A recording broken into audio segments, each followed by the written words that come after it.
Assalamualaikum warahmatullahi wabarakatuh. Apa kabar anak-anak tahun 5 SKBBKH?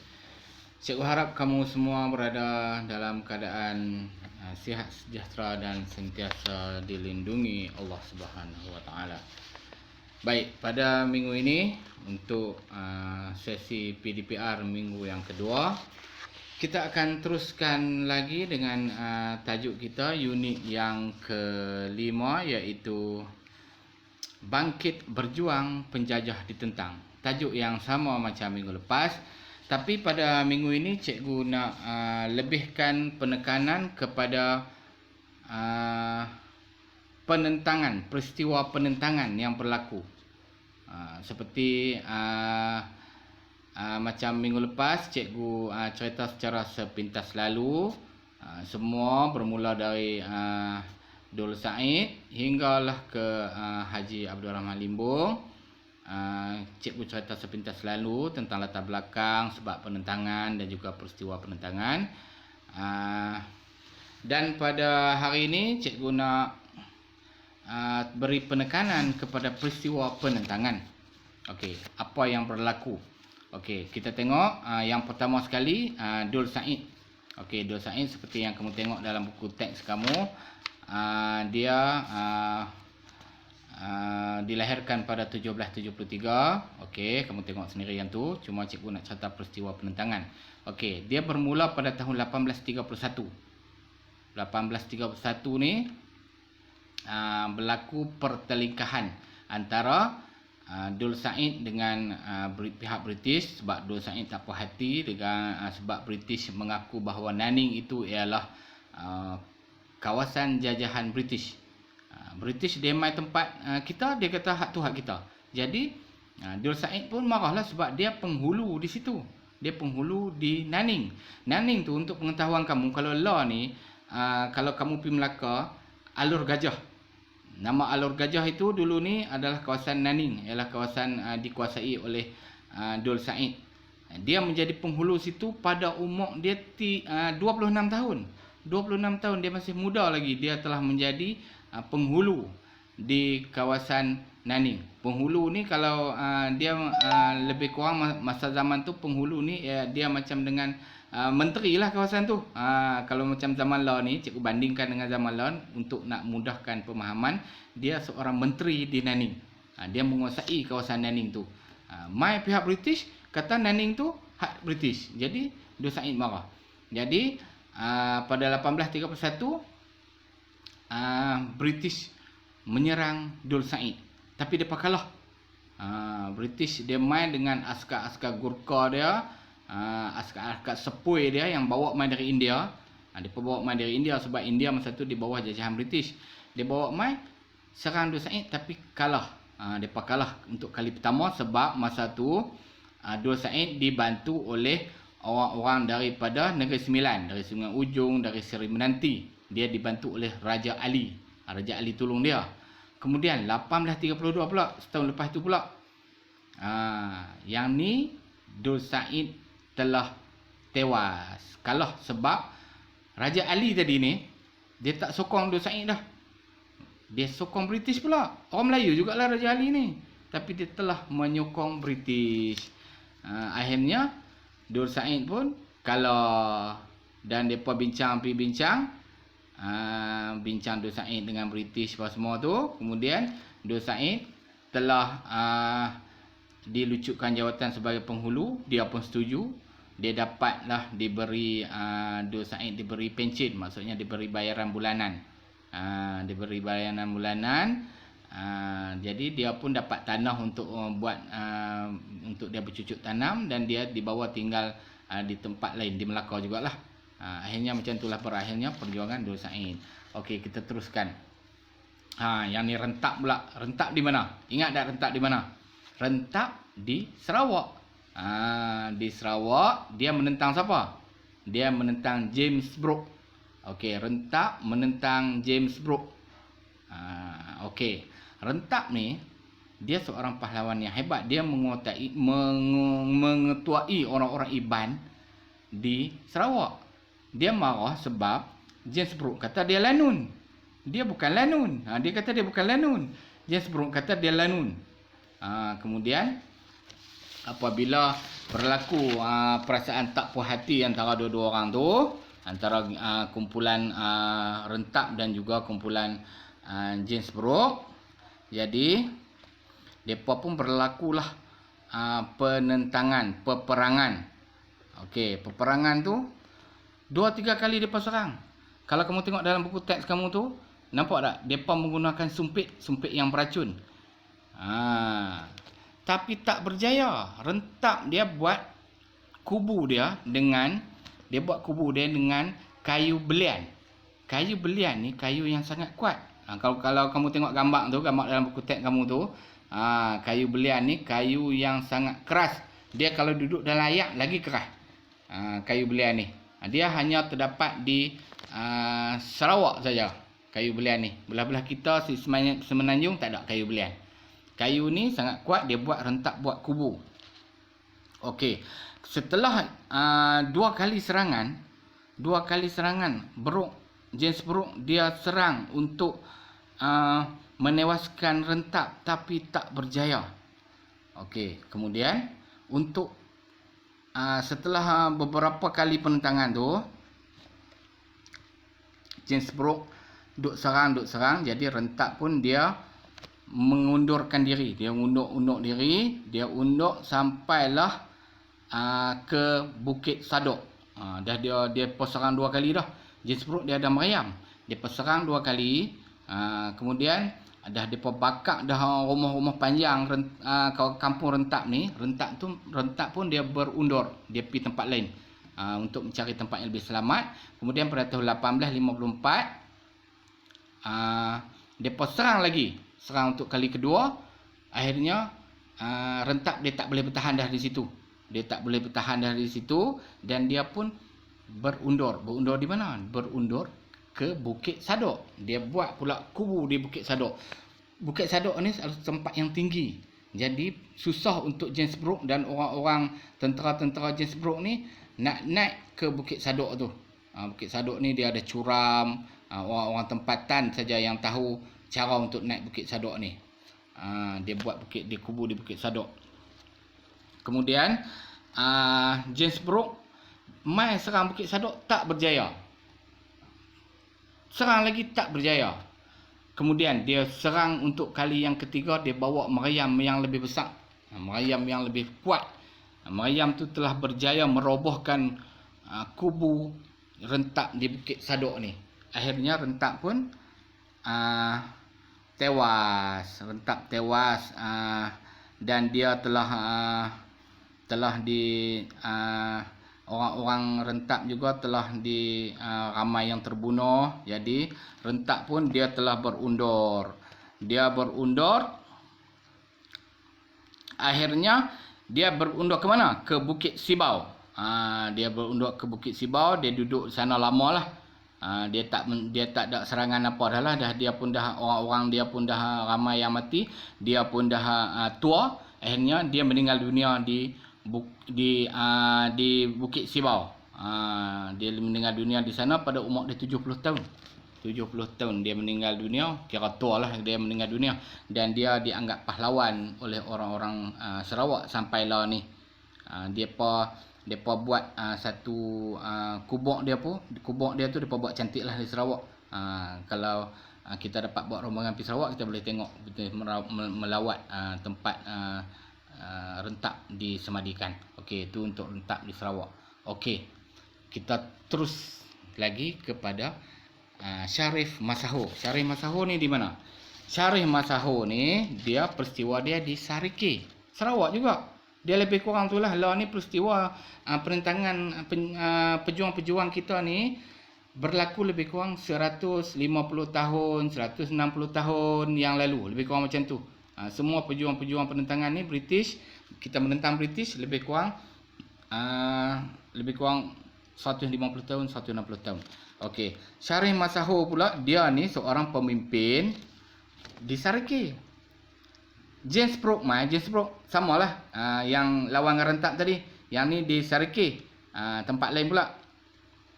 Dia mai dia nak mengaku kata Syarikeh tu hak dia juga, James Brooke ni. Jadi Syarif Masahu ni dia seorang pembesar di situ. Dia marahlah.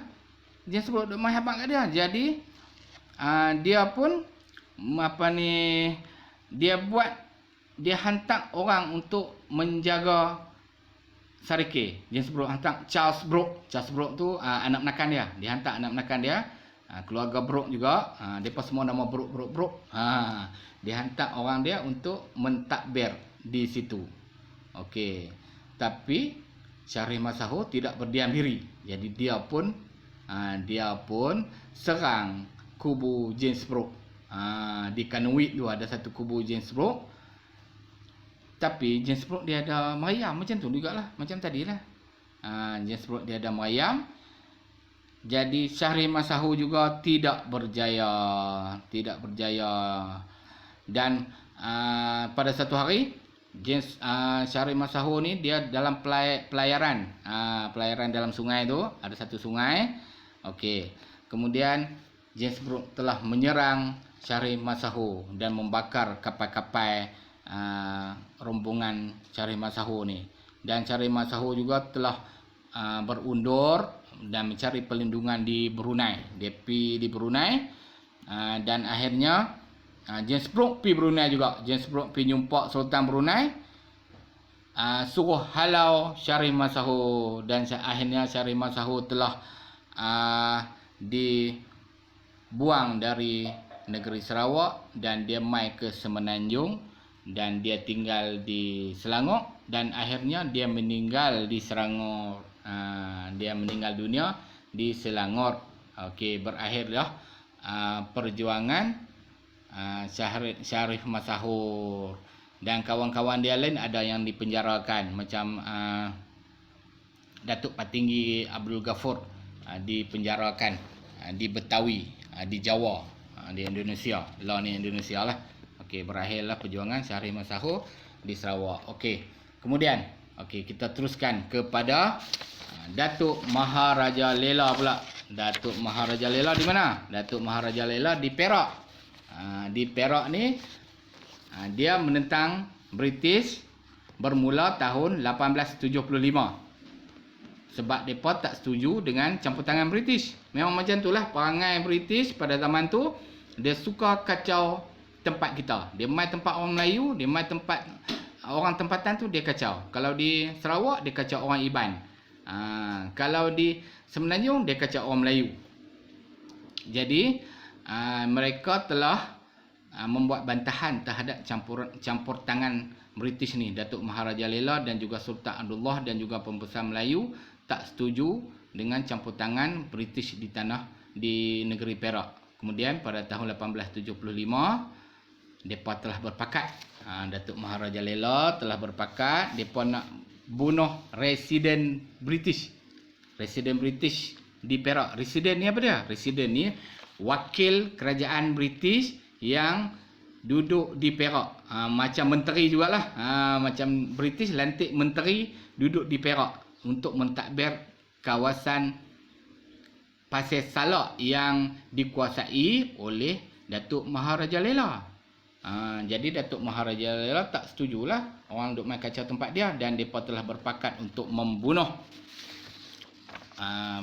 J.W.W. Bush. Nama residen British tu J.W.W. Bush. Pendeknya Bush saja, senang. Okey. Mereka bunuh waktu J.W.W. Bush tu tengah mandi di tepi sungai. Dan dibunuh oleh seputum. Seputum ni ada orang kata orang asli, atas arahan Datuk Maharaja Lela. Kemudian apabila berlaku pembunuhan tu pada tahun 1877, lebih kurang 2 tahun mereka memburu Datuk Maharaja Lela. Mereka cari Datuk Maharaja Lela, British cari, akhirnya dapat dan telah ditangkap. Datuk Maharaja Lela telah ditangkap dan telah dihukum gantung. Sultan Abdullah juga ditangkap. Sultan Abdullah telah dibuang ke satu pulau, nama dia Pulau Seychelles di belah Afrika tu. Mereka buang negeri, tak bagi duduk di tanah Melayu, buang di Afrika, Pulau Seychelles. Sampailah ada keturunan Sultan Abdullah di Pulau Seychelles tu, di Afrika. Ada satu kelompok yang masih lagi bertutur dalam bahasa Melayu di Pulau Seychelles, Afrika. Satu kepulauan di sana. Akhirnya berakhirlah perjuangan Datuk Maharaja Lela di Perak. Okey, seterusnya. Seterusnya kita menuju ke Negeri Sembilan. Negeri Sembilan siapa dia? Negeri Sembilan Yang Tuan Amtah. Yang Tuan Amtah ni dia pembesar di Negeri Sembilan. Okey. Bermulanya peristiwa ni sebab Yang Tuan Amtah ni dia tak setuju dengan Datuk Kelana. Yang Tuan Amtah ni ada dua orang pembesar, Yang Tuan Amtah seorang, Datuk Kelana seorang. Akhirnya British mai ke Negeri Sembilan tu, dia pi sokong Datuk Kelana. Dia kata Datuk Kelana yang boleh sepatutnya mentadbir Negeri Sembilan ni. Mentadbir kawasan Teraci. Satu nama tempat tu nama Teraci. Dia kata Datuk Kelana yang berkuasa di situ. Yang Tuan Amtah tak setujulah sebab hak tu kawasan dia. Dia yang jadi pembesar di situ. Pembesar pun macam menteri. Kamu ingat no?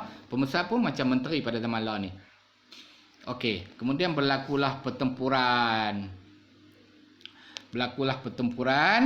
Dan mula-mula Yang Tuan Amtah menang.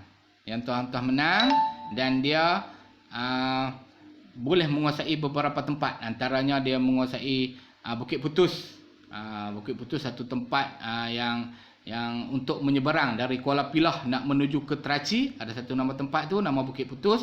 Dan Yang Tuan Amtah telah berjaya menguasai kawasan tu. Dan juga telah menguasai Paroi. Kalau kamu biasa dengar, kamu tengok menonton perlawanan bola sepak, ada satu stadium Paroi dekat Negeri Sembilan, dekat Seremban. Nak menuju ke Seremban ada satu tempat nama Paroi. Yang Tuan Amtah berjaya menguasai Paroi dan juga Bukit Putus untuk kali pertama 1875. Setahun lepas tu 1876 British serang balik. Akhirnya Yang Tuan Amtah pun kalah. Apabila dia kalah, dia telah mengundurkan diri menuju ke Johor, minta pertolongan dari Sultan Johor. Dan Sultan Johor telah menasihati Yang Tuan Amtah supaya berdamai dengan British. Dan akhirnya berlakulah perdamaian. Dan akhirnya Yang Tuan Amtah dilantik juga sebagai Yang Tuan Besar Seri Menanti. Dia bagi kawasan lain, bagi Seri Menanti pula dekat Yang Tuan Amtah. Okey, berakhirlah perjuangan Yang Tuan Amtah di Negeri Sembilan. Okey, kita teruskan kepada Datuk Bahaman. Datuk Bahaman pula dia ialah di Pahang. Datuk Bahaman ni di negeri Pahang. Kamu kena ingat Datuk Bahaman ni dia seorang tokoh yang digandingkan bersama Tok Gajah dan juga Mat Kilau. Mat Kilau ada anak Tok Gajah. Kamu kena ingat nanti kamu naik sekolah menengah, kamu mungkin akan belajar pasal Mat Kilau, seorang pahlawan yang terbilang juga. Mat Kilau adalah anak Tok Gajah. Mat Kilau, Tok Gajah, Datuk Bahaman. Mereka tiga orang yang mengetuai perjuangan menentang British di negeri Pahang. Okey. Mula-mula depa 1891 bermulanya Datuk Bahaman ni. Datuk Bahaman mula 1891 dia telah menawan Lubuk Terua. Satu nama tempat Lubuk Terua. Okey. Dia menang. Biasanya serangan yang pertama pejuang tanah Melayu ni akan menang. Kemudian masuk perjuangan serangan yang kedua. Okey, 1892 menang lagi. 1894 menang lagi. Kemudian apabila sampai 1895 Datuk Bahaman telah tewas dan dia telah dianggap sebagai derhaka kepada Sultan. British telah menghasut Sultan Pahang supaya menganggap Datuk Bahaman ini ialah sebagai seorang penderhaka dan dia telah melarikan diri ke Siam. Datuk Bahaman telah pergi ke Siam. Sampai di Siam dia dengan Mat Kilau, Datuk Bahaman, Mamat Kelubi, antara perjuangan-perjuangan, mereka telah bersumpah setia depa akan menyamar. Depa menyamar sebagai orang lain. Depa dah perjuangan depa dah tak berjaya sebab depa dah orang-orang depa pun dah banyak yang mati, depa telah menyamar memakai nama lain. Macam dengan Ahmad Kilau, dia menggunakan nama Mat Siam. Datuk Bahaman dia menggunakan nama Tok Pramu, Tok Guru Pramu. Jadi orang pun tak kenal. Jadi mereka pun telah menyamar dan perjuangan mereka berakhir di situ sahaja. British akhirnya berjaya menguasai Pahang. Okey. Kemudian kita teruskan kepada Mat Saleh. Mat Saleh pula di mana? Mat Saleh di Sabah. Mat Saleh ni dia berjuang menentang SBUB. Cikgu dah habaq dah SBUB tu apa dia? SBUB adalah Syarikat Borneo Utara British. Syarikat British juga, tapi dia sebuah syarikat perniagaan. Tapi perniagaan pun kapal depa ada meriam, ada piston, ada senapang. Depa mai ke kawasan yang dikuasai Mat Saleh. Mat Saleh ni dia duduk di Menggatal, nama Inanam dan Pulau Gaya di Sabah tu. Depa habaq kata kawasan itu ialah kawasan mereka. Jadi Mat Saleh tak puas hatilah. Pada tahun 1897, Mat Saleh telah menyerang kubu SBUB. Mat Saleh telah berjaya membina kubu di Tambunan. Tapi akhirnya pada tahun 1900, SBUB telah melancarkan serangan yang besar-besaran. Akhirnya Mat Saleh telah meninggal dunia. Mat Saleh ni, untuk pengetahuan kamu, mengikut cerita orang Sabah, Mat Saleh ini mempunyai ilmu kebal. Ilmu kebal maksudnya tembak tak boleh, tak mati, tembak tak mati. Pedang, pisau semua tak makan. Tetapi dia telah melanggar pantang larang. Antara pantang larangnya yang cikgu dengar dari cerita dari orang Sabah ialah isteri Mat Saleh tidak boleh memijak tanah. Apabila isteri Mat Saleh memijak tanah, ketika itulah SBUB telah menembak Mat Saleh. Apabila isteri Mat Saleh turun ke tanah, cara untuk membunuh Mat Saleh ini telah dibocorkan oleh orang-orang Sabah sendiri kepada SBUB, bahawa cara untuk menembak dan membunuh Mat Saleh ialah ketika isterinya memijak tanah. Waktu itu Mat Saleh tidak kebal, dan akhirnya ketika pihak British nampak isteri Mat Saleh turun ke tanah dan mereka menembak dan kena kepada Mat Saleh. Akhirnya Mat Saleh telah meninggal dunia. Berakhirnya perjuangan Mat Saleh dan diteruskan oleh orang lain lah, oleh Mat Satur, oleh sahabat dia. Tapi akhirnya gagal juga perjuangan di Sabah. Okey. Selepas Mat Saleh, kita teruskan kepada Antenom.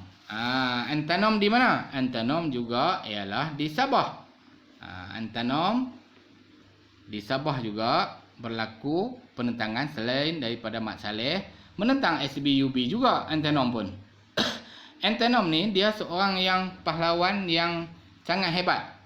Dia juga macam Mat Saleh tadi. Tembak tidak lut, senjata tajam, senapang semua tak makan. Tembak dia tak mati. Okey, sekali lagi cikgu abang, macam mana pula Mat Saleh boleh bukan Mat Saleh. Macam mana pula Antenom boleh boleh dibunuh oleh SBUB, oleh British. Okey, Mat Saleh ni dia tak puas hati sebab apa? Sebab SBUB dia buat undang-undang baru. Dia cari orang-orang murut. Orang murut ni Antenom adalah orang murut. Dia cari orang murut untuk jadi buruh paksa, buat jalan. Dia paksa buat jalan, tak bagi gaji, suruh buat kerja kontrak tengah-tengah panas. Yang kedua, dia juga mengenakan cukai. Cukai macam-macam dia kena cukai. Kalau berkahwin, dia tak bagi jumpa suami isteri. Kalau nak jumpa kena bayar $1. Kalau nak belah anjing kena bayar juga duit $1. $1 ni kalau zaman dulu lebih kurang macam dengan RM100 jugalah zaman law ni. Nak belah anjing kena bayar juga $1. Nak buka tanah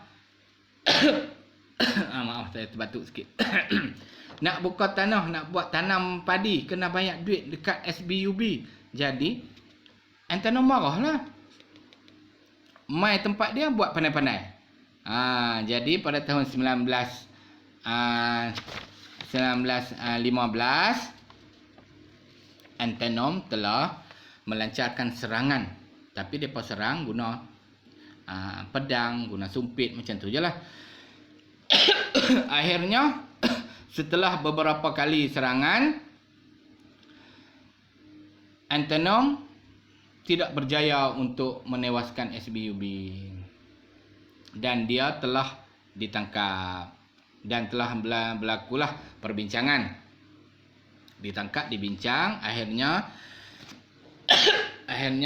Antonom telah bersetuju untuk tidak lagi berperang dengan SBUB. Dan juga dia telah dihukum bunuh. Antonom telah dihukum bunuh. Apabila Antonom telah ditembak, tak makan, tak mati. Dipancung pun tak putih tengkok dia. Mengikut cerita daripada cicit Antonom. Lah ni cicit Antonom ada lagi. Cicit Antonom nama dia Marutin. Marutin Ansiung. Cikgu rasa ada lagi lah ni. Marutin Ansiung ni adalah cicit dia cerita Antonom ni tak boleh tembak, tak mati. Akhirnya setelah diugut dengan berbagai ugutan untuk membunuh keluarga dia, kalau tak boleh bunuh dia, dia nak bunuh anak dia, isteri dia. Isteri dia ada 2 orang, anak dia ada 9 orang.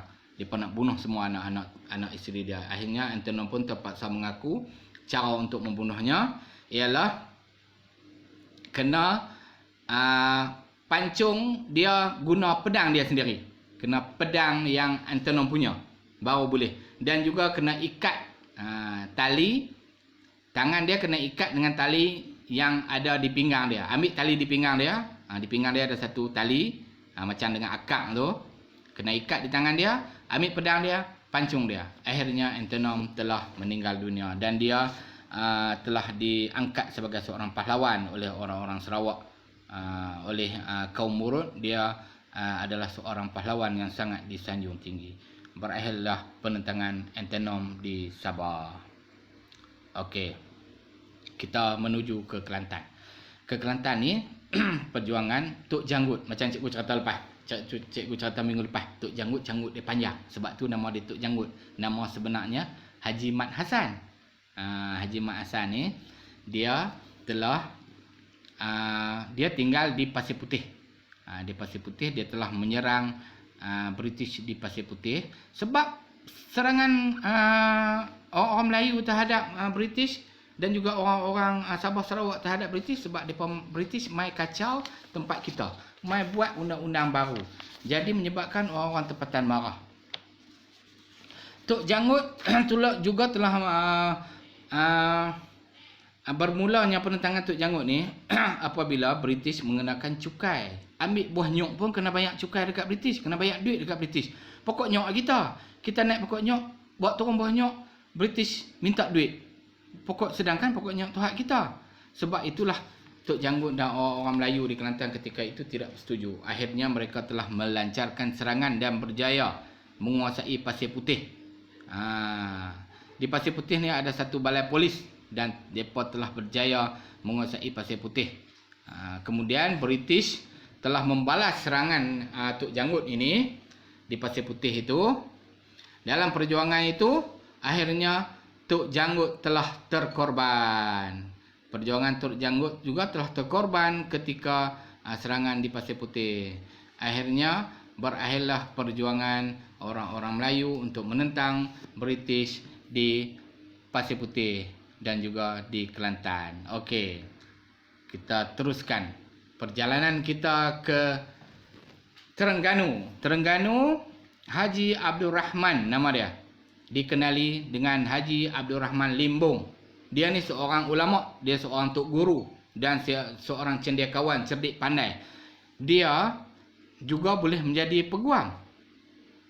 Tak puas hati juga dengan British sebab British mengenakan cukai macam-macam lah.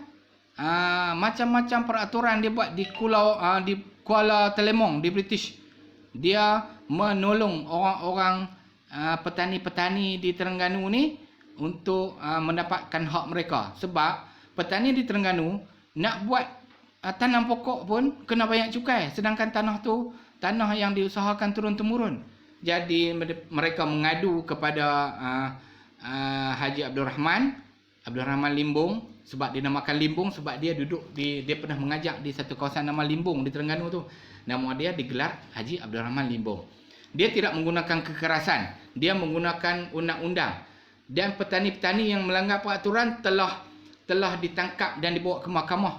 Tetapi Haji Abdul Rahman Limbung telah menjadi peguam mereka, menjadi lawyer, berhujah di mahkamah. Akhirnya dia menang dan menyebabkan petani-petani itu bebas. Jadi British marah dan British telah berusaha untuk menangkap Haji Abdul Rahman Limbung, dan akhirnya dia telah berjaya ditangkap dan telah dibuang negeri ke Mekah, balik tempat asal. Untuk pengetahuan kamu, sebelum tu cikgu tak cerita tadi, dia pun dilahirkan di Mekah. Haji Abdul Rahman Limbung ni masa kecil dia dilahirkan di Mekah dan dia balik di Terengganu, dan akhirnya dia telah mendatangkan kemarahan British dan British telah membuang dia ke Mekah. Berakhirlah perjuangan Haji Abdul Rahman Limbung di Terengganu. Okey, habislah cerita perjuangan kita. Minggu ni cikgu cerita panjang sikit. Cikgu harap kamu kena beli data banyak sikit lah, sebab mungkin habis data cikgu pun nak habis juga ni. Nak bagi kamu faham, cikgu kena cerita panjang sikit. Okey, untuk latihan minggu kedua ni senang je. Kamu cuma isi tempat kosong berdasarkan perkataan-perkataan yang ada di atas. Dan juga sebab-sebab penentangan antonim. Ada 4 sebab. Kamu cari dalam buku teks, yang tu senang saja ada dalam buku teks semua dah. Kemudian juga di bawah padankan maklumat berikut dengan tokoh yang betul. Yang ni Datuk Maharaja Lela, Rentap, S.A. Ganapati, Dul Said, Pak Sako. S.A. Ganapati dengan Pak Sako kamu kena buka muka surat yang seterusnya, sebab yang tu tak ada lagi dalam muka surat yang cikgu habaq pada hari ni. Untuk S.A. Ganapati dan juga Pak Sako, kamu terus buka kepada muka surat 76-77 untuk mendapat jawapan. Itulah saja apa yang ingin cikgu sampaikan kepada kamu. Perjuangan tokoh-tokoh pejuang kita yang telah berjaya, yang telah berjuang berhabis-habisan walaupun mereka telah gagal, tapi semangat mereka patutlah kita contohi, dan cikgu harap kamu mendapat manfaat apa yang telah cikgu sampaikan pada hari ini.